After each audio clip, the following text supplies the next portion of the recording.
Hello students, myself Om Prakash, teacher posted at UPS Upper Chilla, Zone Bator, District Rambagh.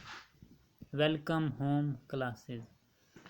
तो जैसे ही आज आपका class 8 subject history chapter number 1, तो topic का नाम है विच डेट्स आर इम्पॉर्टेंट। तो आज का ये टॉपिक है। तो जैसे हमारा कल का टॉपिक था हाउ इम्पॉर्टेंट आर डेट्स, तो उसमें आपने पढ़ा था हिस्ट्री फैसिनेटेड विद डेट्स पढ़ा था, हिस्ट्री सिनोनिम विद डेट्स पढ़ा था, पहले होता था। उसके बाद आपने ये भी पढ़ा था कि हिस्ट्री सिर्फ एक बोरिंग सब्जेक्ट था, क्योंकि उसमें जो डेट्स थी उनको मेमोराइज करना पड़ता था, उनको याद करना पड़ता था, वो एक बहुत मुश्किल काम माना जाता था। तो हिस्ट्री आस्ता आस्ता चेंज होती गई और उसका जो पढ़ने का सिस्टम था वो सारा चेंज हो गया, और आज तक ये चेंजिंग अभी भी चेंजिंग मोड पे है। तो उसमें हमने पढ़ा था कि हम कंपेयर करते हैं पास्ट को प्रेजेंट के साथ, और फिर उसमें डिफरेंस देखते हैं कि पहले कैसा था और आज कैसा था। एग्जाम्पल दी थी मुग़ल सुल्तनत और दिल्ली सुल्तनत की, कि मुग़ल सुल्तनत में कैसा सिस्टम था और उनका डिफरेंस क्या था। तो डिफरेंस निकालने के बाद जो हमें डिफरेंस उसमें मिला, उसके बेस पर हम उन्हें कह सकते थे वो एक हिस्ट्री की बुनियाद समझी जाती थी। जैसे हमने फॉर एग्जांपल बोला था, जैसे हम चाय पीते हैं, जैसे हम रेलवे देखते हैं, जैसे हम न्यूज़पेपर देखते हैं, तो ये एकदम नहीं बना है सिस्टम के हम उसकी एक क्लियर डेट याद रखेंगे कि कब बना है, क्योंकि उसको बनाने के लिए एक स्पैन ऑफ टाइम लगा है। Actually it is incorrect to fix clear date for these process, इसलिए ये प्रोसेस एक दिन में नहीं हो सकते हैं। फॉर एग्जांपल हमने एक और दी थी, जैसे ब्रिटिश रूल एस्टेब्लिशमेंट की, नेशनल मूवमेंट स्टार्टेड की दी थी, और उसके बाद इकनॉमी और सोसाइटी में जो चेंजेस आती हैं उसके बारे में कहा था। तो आप खुद जानते हो कि अब ब्रिटिश रूल एस्टेब्लिशमेंट एकदम से नहीं हुआ था कि उसकी कोई एक फिक्स डेट हो। नेशनल मूवमेंट भी उसी तरह से स्टार्ट हुई थी, अलग अलग जगह पे हुई थी।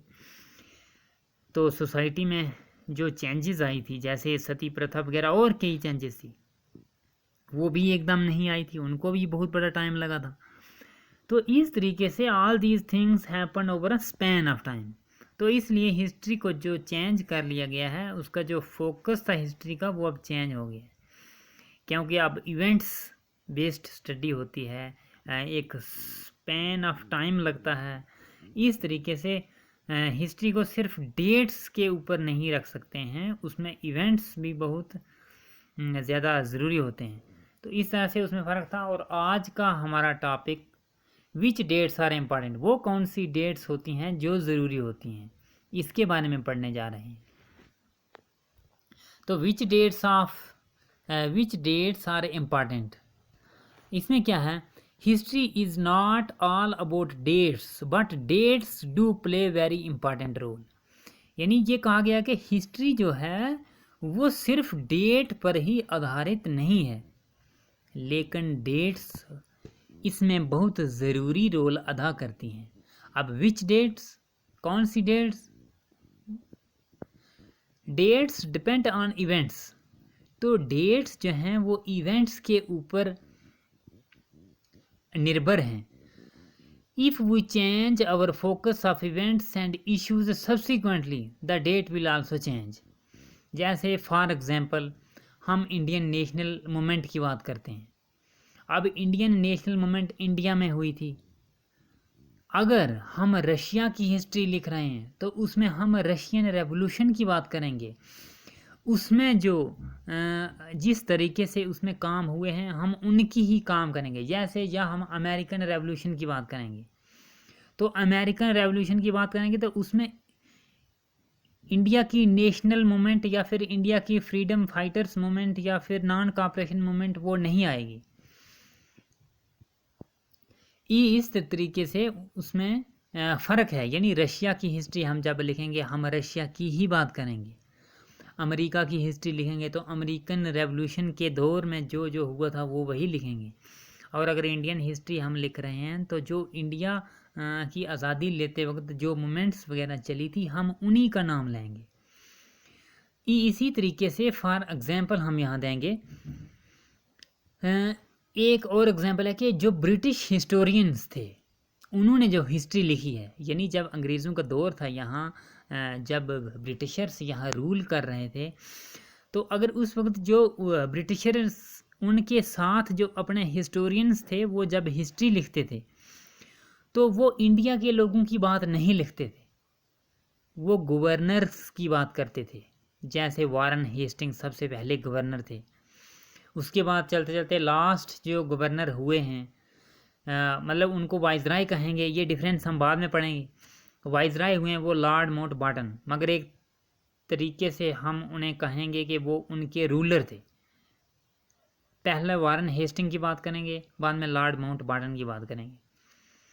तो इस तरीके से अगर ब्रिटिश हिस्टोरियंस जो थे वो सिर्फ उनकी ही बात करेंगे, वो उनकी ही हिस्ट्री लिखेंगे, वो गवर्नर्स के बारे में लिखेंगे कि एक गवर्नर ने अपने दौर में ये काम किया, इतने मंदिरों को लूटा,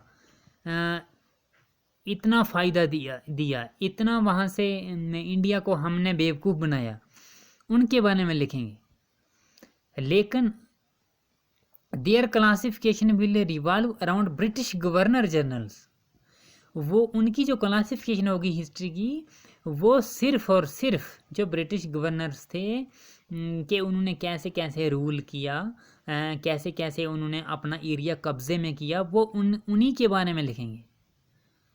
कभी उनकी अच्छाइयाँ बयान करेंगे, तो कभी उनके माइंड को जो उन्होंने अपने साइकोलॉजी का इस्तेमाल किया, कभी वो लिखेंगे, लेकिन उन्हीं के बारे में लिखेंगे और इंडियंस को उसमें अलाउ नहीं करेंगे। वो इंडियंस के बारे में उस वक्त कुछ नहीं लिखेंगे, क्योंकि इंडियंस की वो बात ही नहीं कर रहे हैं।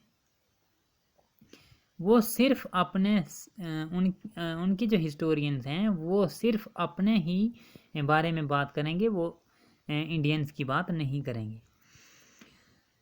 जैसे but when we will write the history from Indian perspective, a new set of dates will become more important। लेकिन जब हम जैसे हम आज़ाद हो गए, हमें 15 अगस्त 1947 में आज़ादी जब मिली, उसके बाद जब हम अपने पर्सपेक्टिव से हम अपनी हिस्ट्री लिखेंगे, यानी जो इंडियन हिस्टोरियंस हैं वो जब अपनी हिस्ट्री लिखना शुरू करेंगे तो वो उसमें उनके बारे में नहीं लिखेंगे, क्योंकि वो उनके काम की चीज़ नहीं है। वो अपने मुल्क के अंदर जैसे हालात हैं वो उस हिस्ट्री को बयान करेंगे, वो बाहर वाले लोगों की तरफ ख्याल नहीं रखेंगे। और इसकी एक एग्जांपल और भी बनती है कि हर एक इंसान की, जैसे हमने कल भी पढ़ा था, हर एक इंसान की एक अपनी हिस्ट्री होती है, और जब अपनी हिस्ट्री होती है, अपनी एक डेट होती है, तो वो दूसरे की डेट को उस वक्त महत्व नहीं दिया जाता है, वो सिर्फ अपनी ही डेट को महत्व दिया जाता है, अपनी डेट लिखी जाती है, क्योंकि उसमें दूसरों का कोई काम नहीं है। और कोई हमारा जो दूसरा साथी है, अगर वो जब अपनी कोई डेट याद करेगा, जैसे उसकी कोई मैरिज एनिवर्सरी होगी, कोई डेट ऑफ बर्थ होगी, कोई और किसी फंक्शन की कोई डेट होगी, तो वो उसके लिए ज़रूरी है। अब वो किसी दूसरे के लिए उसका कोई काम नहीं है। तो इस तरीके से हम ये कहेंगे कि जो हिस्ट्री है इसमें यानी जो भी फोकस है वो इवेंट्स के ऊपर दिया जाता है और इश्यूज़ के ऊपर दिया जाता है, और जो हिस्टोरियन होते हैं वो जिस चीज़ के बारे में लिख रहे हैं वो उसी के ऊपर, उसी के इश्यूज़, उसी के इवेंट्स और उसी की डेट उसमें ध्यान में रखी जाती है। और जैसे जैसे हमारा पर्सपेक्टिव चेंज हो जाएगा, यानी हम किसी और चीज़ की हिस्ट्री लिख रहे हैं या कोई अपनी किसी मुल्क की हिस्ट्री लिख रहा है, तो वो दूसरे के मुल्क की उसमें कोई बात नहीं रखेगा,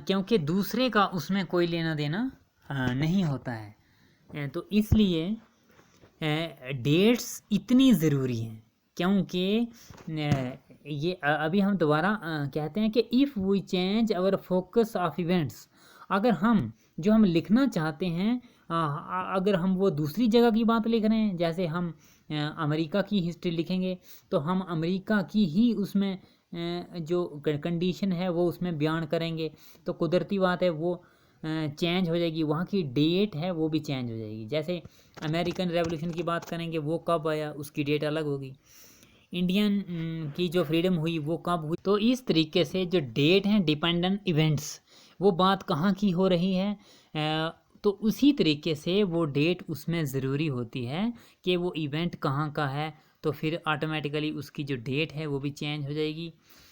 तो इस तरीके से आज का हमारा जो है विच डेट्स आर इम्पॉर्टेंट, मुझे लगता है कि आपको समझ आ गया होगा। तो कल का जो हम आगे पढ़ेंगे हाउ डू वी पीरियडाइज, इसके बारे में पढ़ेंगे। तब तक के लिए मुझे उम्मीद है कि आप इसको अच्छे तरीके से समझेंगे, अच्छे तरीके से लर्न करेंगे। Thank you.